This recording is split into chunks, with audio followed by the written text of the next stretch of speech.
क्या इम्पोर्टेंस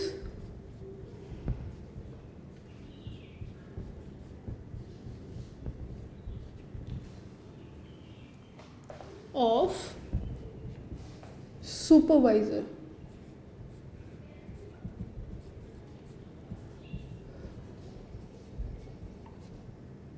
अभी हमने सुपरविजन के बारे में पढ़ा। It's the art of seeing the objects over and above.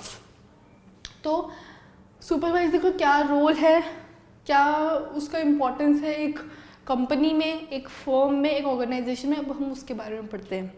तो सबसे पहला जो हमारा जो रोल है, जो इम्पोर्टेंस है सुपरवाइजर का, वो ये है, इट इन्फ्लुएंस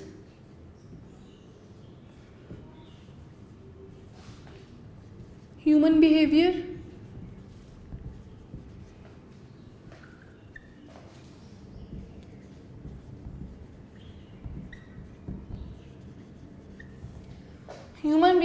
को इन्फ्लुएंस करता है। कैसे? सुपरवाइज कर रही हूँ मैं किसी को मैं इंस्ट्रक्शंस दे रही हूँ कि नहीं भाई ऐसे नहीं, ऐसे करना है। किसी को एक तरह से मैं इंस्ट्रक्शंस दे रही हूँ, गाइड कर रही हूँ, सुपरवाइज कर रही हूँ, तो वो ह्यूमन बिहेवियर को इन्फ्लुएंस कर रहे हैं, राइट। देन कम्स, जो मैंने एक डेफिनेशन में पढ़ाया था, maintains harmony with workers।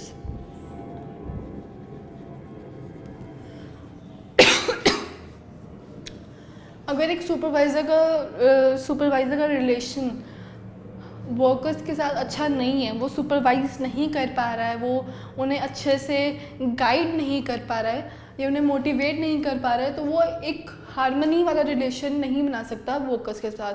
Workers के साथ हार्मनी बहुत, मतलब एक तरह से उनके साथ अच्छा व्यवहार, अच्छी ट्रीटमेंट होनी चाहिए उनके साथ, ताकि वो अपने काम को अच्छे से कर सके। So he maintains harmony with workers. क्या आपने कभी देखा टॉप लेवल के मैनेजर्स को वर्कर से बात करते हुए? नहीं ना। सो एक तरह से सुपरवाइजर जो है वो वर्कर से ही बात कर सकता है, वो टॉप लेवल के मैनेजर से ही बात करता है। सो एक तरह से हम ये कह सकते हैं कि he acts as a link between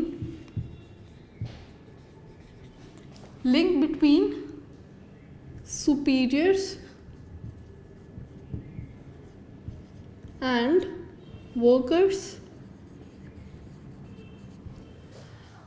तो ये जो थे इम्पोर्टेंट इंश्योर्स परफॉर्मेंस।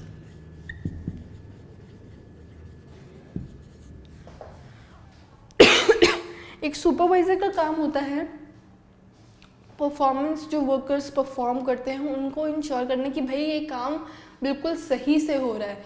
तो एक सुपरवाइजर का क्या रोल है कि वो काम को अच्छे से करना, लोगों से करवाना। कैसे? क्योंकि हमने अभी पढ़ा मैनेजमेंट के बारे में कि लोगों से काम निकलवाना है, तो वो काम कैसे निकलवाएंगे? उन्हें सुपरवाइज करके, उनके लोगों का ह्यूमन बिहेवियर को इन्फ्लुएंस करके, उनके साथ हार्मनी बनाकर। सो ये थे 4 इम्पोर्टेंस या रोल ऑफ सुपरवाइजर।